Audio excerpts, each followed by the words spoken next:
Assalamualaikum warahmatullahi wabarakatuh. Saya Siva Rosmalinda, Prodi Perbankan Syariah kelas 6B. Video kali ini saya buat untuk memenuhi tugas mata kuliah Manajemen Risiko. Video yang saya buat ini akan menjelaskan tentang penanganan risiko sumber daya manusia. Oke, baik. Manajemen sumber daya manusia adalah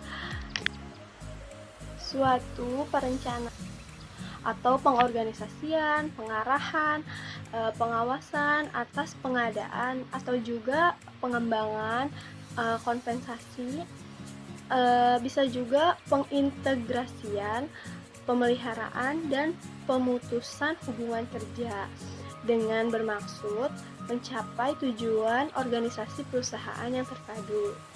Adapun fungsi manajemen sumber daya manusia. Oke, baik.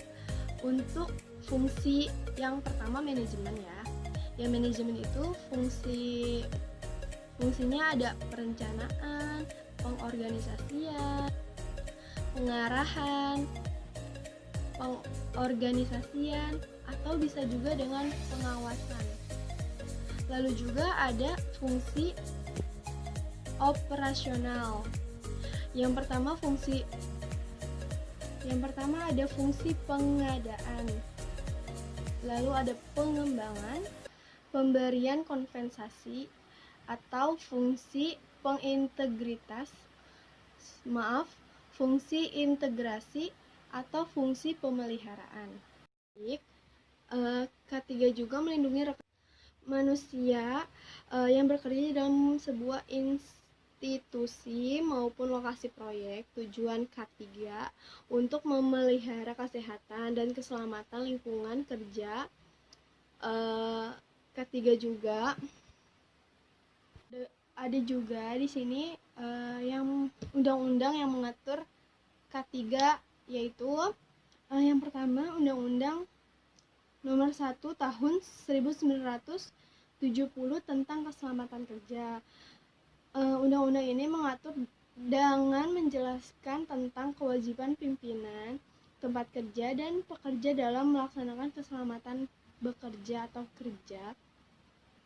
Lalu ada yang kedua, Undang-Undang Nomor 23 Tahun 1992 tentang Kesehatan, yaitu undang-undang yang menyatakan bahwa secara khusus perusahaan berkewajiban memeriksa kesehatan badan, kondisi mental, dan kemampuan fisik pekerja yang baru maupun yang dipindahkan ke tempat yang baru sesuai dengan sifat-sifat pekerja yang diberikan kepada pekerja. Lalu selanjutnya di sini ada Undang-Undang Nomor 13 Tahun 2003 tentang Ketenagakerjaan, yaitu undang-undang yang mengatur mengenai segala hal yang berhubungan dengan ketenagakerjaan, mulai dari upah kerja, jam kerja, hak material atau cuti, sampai dengan keselamatan dan kesehatan si pekerja. Lalu juga ada di sini pemerintah juga mengeluarkan pengaturan pemerintahan atau bisa dibilang PP dan keputusan presiden terkait penyelenggaraan keselamatan dan kesehatan kerja K3.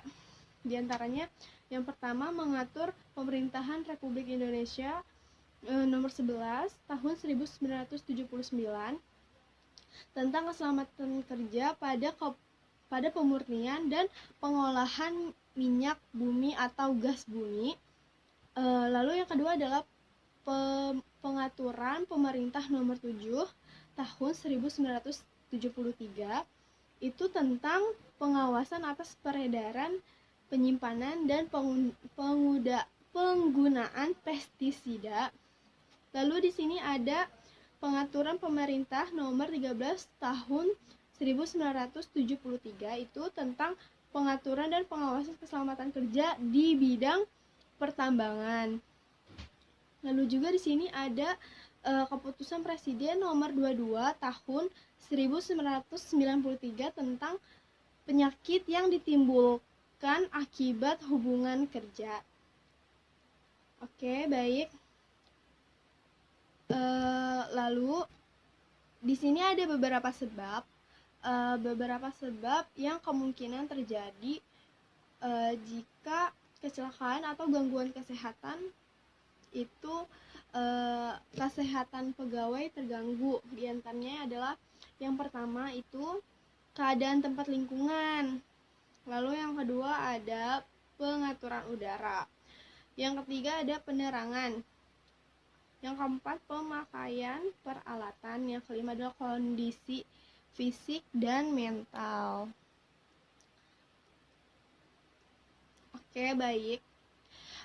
Di sini ada faktor penyebab bahaya yang sering ditemui. Yang pertama itu adalah bahan jenis kimia. Nah, bahan jenis kimia itu adalah yang terhirup atau yang sering terjadi terjadinya kontak udara antara sesama kulit lah, atau cairan metal atau cairan non metal maksudnya. Oke, yang kedua adalah bahan jenis fisika, yaitu lingkungan yang temperatur panas dingin, lingkungan yang beradiasi pengion atau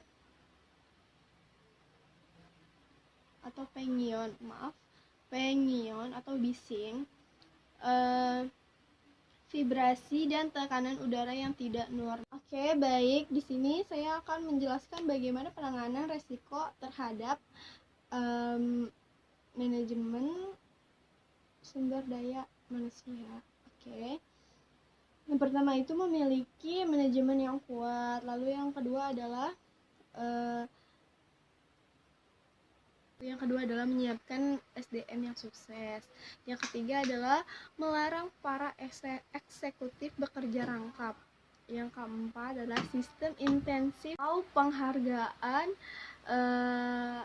yang efektif. Lalu yang kelima adalah penyiapan job description, job specification atau performance appraisal yang baik.